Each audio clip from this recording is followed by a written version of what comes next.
ԱՄՆ նախագահ Տրամպը իր գրառմամբ հայտնում է, որ նրանք երբեք իրենց զինվորին չեն լքում և ուրախ լուր է հայտնում, որ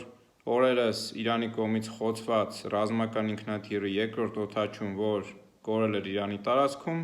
նրանց կողմից գտնվել և վերադարձվել է։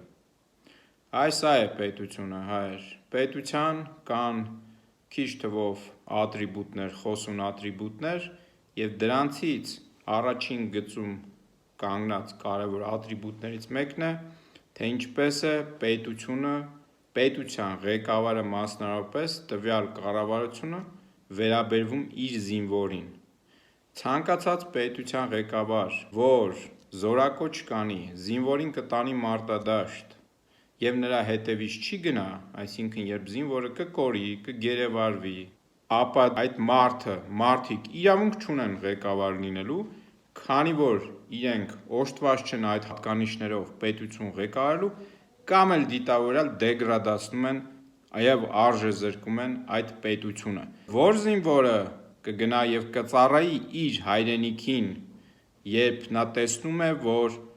կորած, մոլորված, գերեվարված զինվորների հետևից չեն գնում, երբ նա տեսնում է գաղտնալսված և հրապարակված այժմ նախագահի պաշտոն զբաղեցնող մարդու կողմից զրույց, որը ասում է, թե նրանք արդեն հաշտվել են այն մտքի հետ, որ այդ մարդիկ չկան, հղում անելով գերեվարվածներին։ Եվ սա հենց դիտավորյալ պետության արժեզրկումն է այս մարդկանց կողմից, քանի որ նրանց դեպքում այլևս որևէ կասկած չկա, որ նրանք ապիկար են,